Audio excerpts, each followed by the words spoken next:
Okay.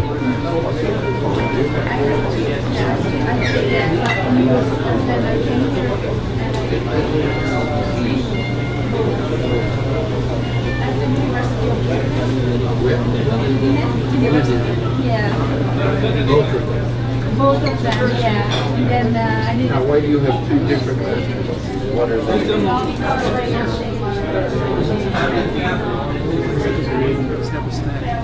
What do you recommend? Yours is technological development.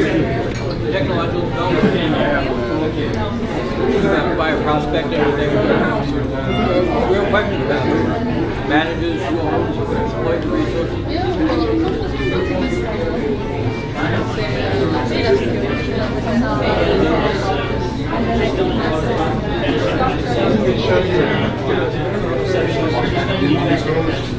Morning, and then I had to make some calls, take care of some business on my desk, and then I had a dental appointment. And my teeth got How was that?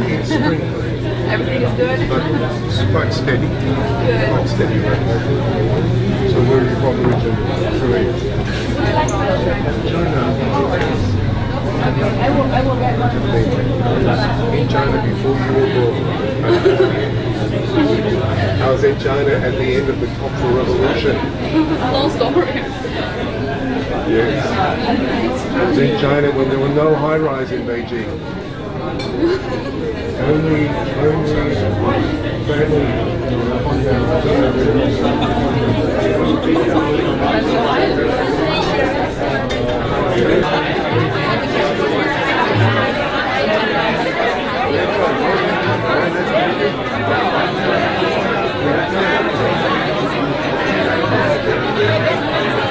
Ever TV. He's Ever TV. Okay. That's very much. Here. One. Oh.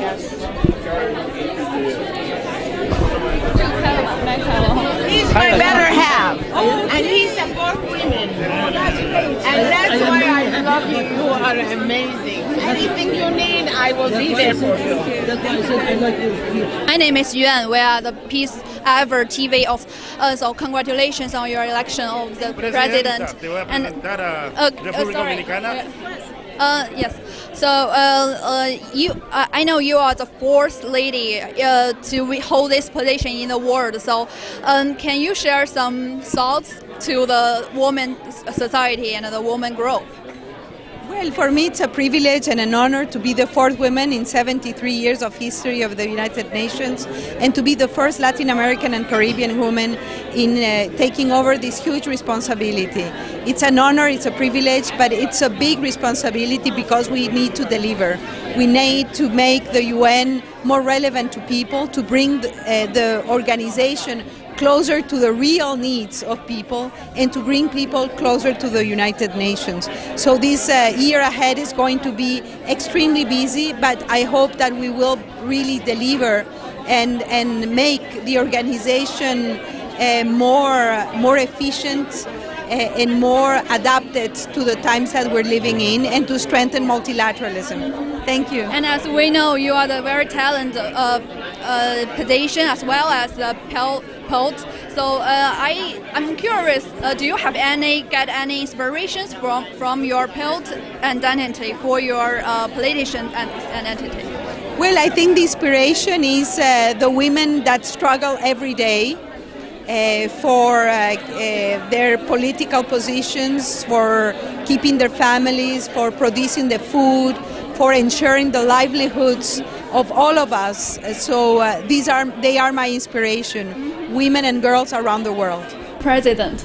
Hi, how are you? This series of events has been welcomed by all of our guests.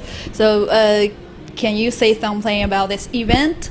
Your thoughts? Yeah, this is a tradition we established some years ago, where we invite the incoming President of the General Assembly to present her or his program for the period of the presidency. And I was very pleased tonight to hear a very ambitious and very comprehensive program by the incoming President Maria of Ecuador.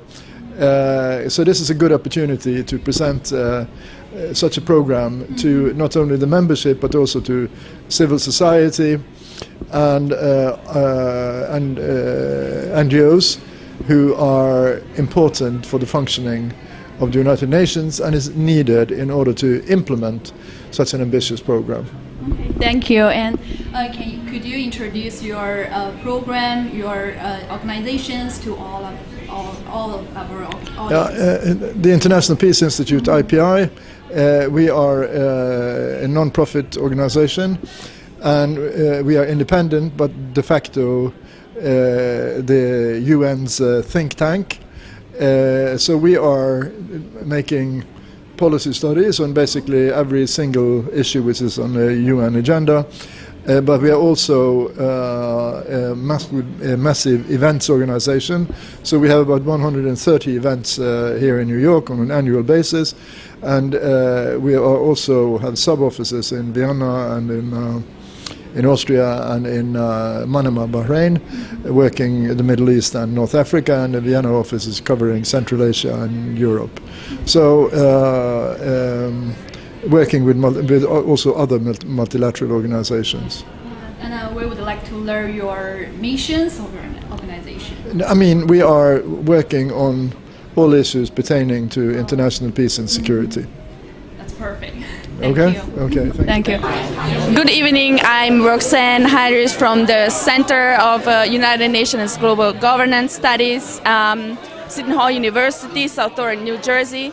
And I just attended a reception here at the International Peace Institute in New York, where the 73rd President of the General Assembly of the United Nations just gave her opening remarks and her goals for the upcoming season. And one of the this was a really exciting event, and one of the first remarks was that multilateralism is not an option anymore; it's a necessity for survival. Maria Fernanda Espinosa Garces, the 73rd PGA, also said that one of the first points of her agenda will be gender equality, which also reflects the fact that little by little at the UN we are seeing a shift in the composition of the staff, especially at the leadership, which is seeing an increase in female participation. So I can really feel the excitement of the audience tonight, and I just wish Miss Espinosa Garces all the best for her commitment for the next year. Thank you. Let me take very nice. Ask for your attention for a minute or two. Thank you. So, ladies and gentlemen, excellencies, dear friends, first a very warm welcome to IPI, to our Turtle Bay reception series. And thank you all for joining us this evening. IPI has made it a tradition to host the President-elect of the General Assembly before they assume office every year. And tonight we are very, very privileged to have with us Maria, the former Foreign Minister of Ecuador and President-elect to the 73rd session of the General Assembly. Maria, where you are sitting. So, Maria is the fourth woman president in the history of the General Assembly. She is the first woman ever from Latin America and the Caribbean to preside over the Assembly. And it is real honor and privilege to Maria to welcome you here to IPI tonight. I'll give you some highlights for her very distinguished career. It includes serving as Minister of Foreign Affairs of Ecuador, Minister for Defense, and also coordinating Minister of Culture and Natural Heritage. You can see the variety of subjects he's in command of, as well as other ministerial posts. She was the first woman permanent representative of Ecuador to the UN in New York, after having served as ambassador in Geneva. As a celebrated writer and poet, Maria has also published more than 30 academic articles on a wide range of issues, including foreign policy and ecology.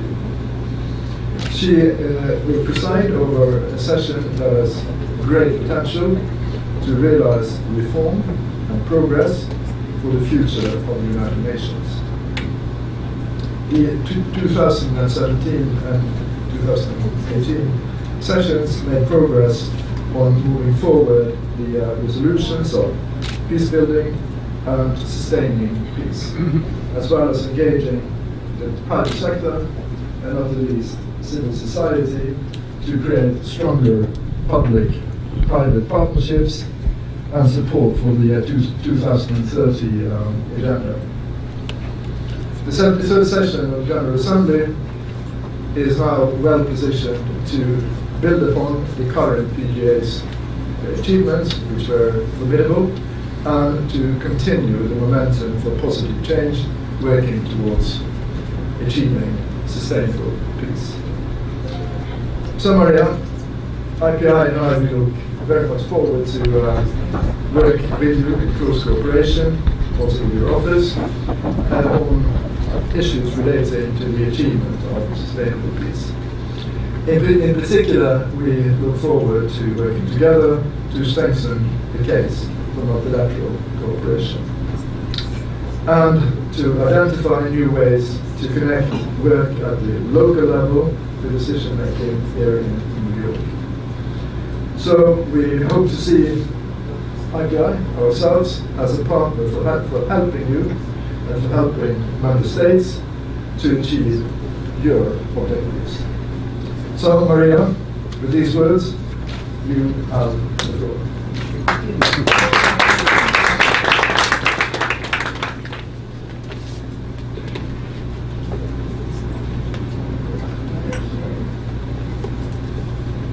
Well, I'm very pleased to see this room so crowded, and I'm also pleased to know that we are continuing the tradition to visit IPI before taking office.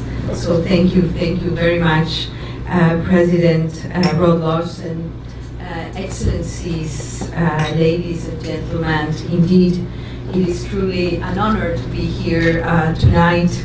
The International Peace Institute is widely recognized as a leading voice on global peace and security, human rights and sustainable development, and of course the invitation of IPI to speak is deeply appreciated. I would also like to thank President Rod Larson and to express my admiration for his work.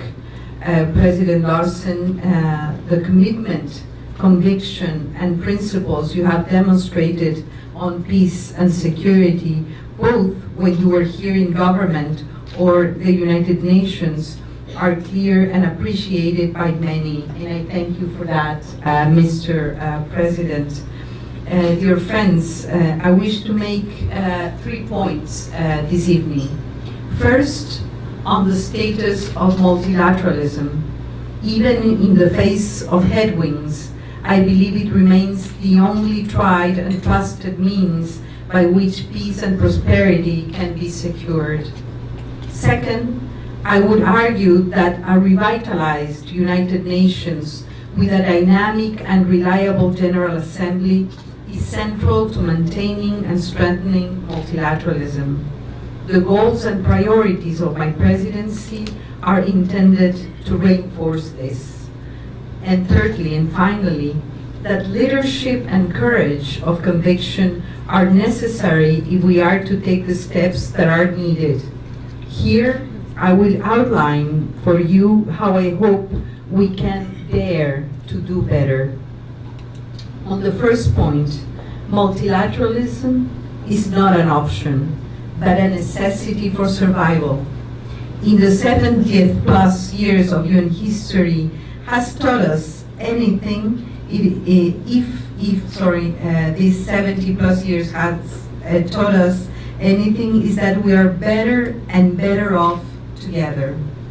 Whether this involves peaceful solutions to conflict and peace building, human rights and women's empowerment, building resilience and promoting inclusion, tackling the AIDS epidemic, addressing the global threat to climate change, the evidence is the same. Only multilateral action brings sustainable results. Action by any other means is piecemeal and will be inevitably ineffective. And yet, while it pains me to say, we must acknowledge that the multilateral system that has guided our efforts for decades is under threat, perhaps more so than it was being since the Cold War. Rejection of global arrangements and crises that have stagnated for far too long in the face of a leadership vacuum have left our populations frustrated and disillusioned. They expect more from us. They expect more from the United Nations. Some perhaps unreasonably expect a quick fix. Others take advantage of it for narrow, short-term gains. The lack of action has also led some amongst us to take a go-it-alone approach. While I welcome proactive involvement from all stakeholders, we must acknowledge that sustainable solutions can only be ensured when all are united behind collective decisions. To use a common phrase, we must have each other's backs on the key issues of our time. Dear friends, if we accept that confidence in multilateralism has eroded, and that this has resulted in the weakening or undermining of the UN system, then the answer is clear. We must do our very best to alter this perception. My friends, there is no better way to do that than to refute the very arguments and criticisms that are thrown against us with clear and compelling action. We must deliver better. Too often our critics point to the UN as an ineffective bureaucracy, unable or unwilling to move under its own weight, plagued by indecision and permanently stuck in gridlock. While there is clear room for improvement, such critics are surely wrong or misinformed. We must overcome these perceptions, and we should do so not by being defensive, but by being efficient and productive, by undermining the very arguments that they would make. The United Nations, created from the ashes of the horrors of the Second World War, have been successful in preventing a third World War. Yet, the conditions that lead to rivalry and conflict have not been successfully banished. Inequality continues to rise. Ongoing conflicts and poor governance have displaced millions of people, resulting in more displaced persons than in the Second World War, and that the impact of climate change has become a factor for displacement and conflict. Therefore, I welcome the UN reform agenda and stand firmly behind member states' efforts to make the organization more effective and relevant for all people. From my part, as President-elect of the UN General Assembly, I intend to provide leadership, working with member states to ensure implementation of the agreed commitments. I will continue the best practices of President Lajak in holding regular meetings with the presidents of both the Security Council and ECOSOC, as well as coordination meetings with the Secretary General in the hopes that the UN can act as one. Likewise, I intend to lead the efforts to improve and revitalize the work of the Assembly, to bring the Parliament of Humanity closer to those very people from whom it serves. Dear friends, the UN reform would not be complete if it did not also include efforts to generate supports from the UN General Assembly among global publics. With this in mind, the theme of the upcoming 73rd session is making the United Nations relevant to all people, global leadership and shared responsibilities for peaceful, equitable, and sustainable societies. Under this theme, I have identified 7 priorities that will guide the 73rd session. These 7 priorities are the promotion of gender equality, as it is 23% pay gap persists for women in the workforce, and girls worldwide are still disproportionately denied access to education. Social norms, including the role of boys, continue to limit the fight for gender equality. This is unacceptable. We must consistently and fervently ensure that this topic is ever present in our negotiations and decisions. The second priority is to the support for migration and refugees. Sadly, this issue has become particularly polarizing over the last decade and risks fueling conflict, as well as a rise in human rights abuses if left unaddressed, are a big challenge. With the upcoming Global Compact on Migration, now is the time for the UN General Assembly to demonstrate leadership and to act decisively. Priority number 3 is about ensuring decent work. With the rise of new technologies and digitization, a concern amongst many of our constituents is the future of work, particularly for youth. A priority during my presidency will be addressing this challenge, as well as ensuring that the benefits of technological innovation are accessible to all. The fourth priority is protecting the environment, environmental action, and has been strongly pointed out by scientists. We are losing the battle against climate change. Add to that the challenge of plastics, resource availability, and ecosystem preservation, and there is a clear case to elevate this discussion within the General Assembly. The fifth priority is the support to persons with disabilities. Whether we are discussing the internal structure of the UN General Assembly, both in terms of physical access and communication matters, or the larger international community, it is critical that this historically marginalized group is given the support required. At the same time, channels must be made available so that their knowledge, experience, and lessons learned can be integrated into policy to ensure that no one is left behind. As societies age and disability becomes a prominent feature of life, we can no more treat disability as an afterthought and not as an integral issue of sustainable development. The rights of persons with disabilities should be at the core of the compliance of the 2030 Agenda and the Sustainable Development Goals. Priority number 6 is about the reform process and to support the reform process. As I have already outlined, the UN and the General Assembly can and must adapt to the times. This is not uncommon in any organization, particularly one at the ripe of 73 years old and whose very nature is dependent on changing geopolitical contexts.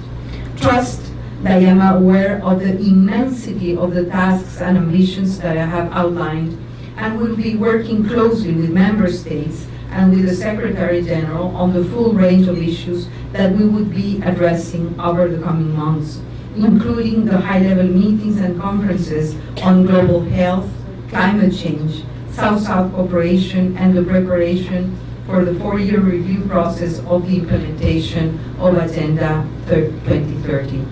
Ladies and gentlemen, I hope you have found my remarks today informative. Through them, I have endeavored to stress the importance of multilateralism as well as reaffirm the UN's central role in ensuring peace and stability and effective cooperation the world requires to leave no one behind. This then brings me to the final point. How can we make this happen? The challenges are understandably immense, the players and stakeholders numerous, yet what is most needed is to move the needle forward is leadership, conviction, and courage to act. In that regard, I have committed myself and my team to dare to do better. In this, I mean that I endeavor to improve upon the delivery, accountability, relevance, and efficiency of the UN General Assembly. This, of course, will not be easy. This will require support from member states, active transparency and engagement with the media, strong communication, and a streamlined approach to how we manage and deal with global issues.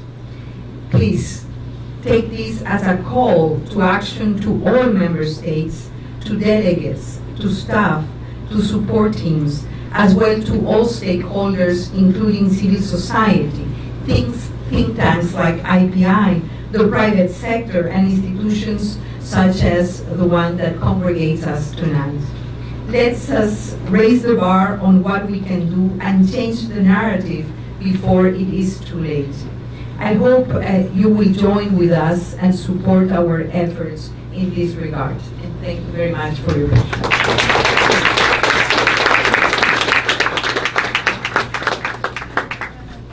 Thank you very much, Maria. And, I think we all appreciate enormously the priorities which you so impressively and comprehensively presented to us. And I think what we should all do now is to raise our glasses. We can raise our glasses with a very warm wish of good luck to the incoming President of the General Assembly of the United Nations. Cheers.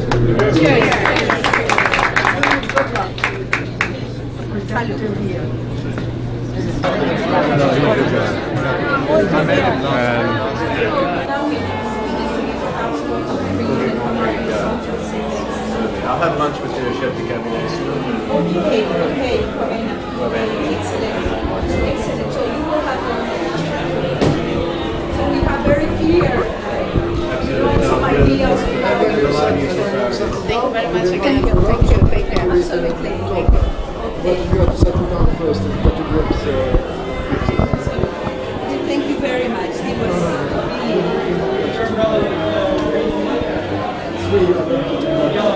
was three in Switzerland as well. In Geneva, 3 times, which is nice. I like it too.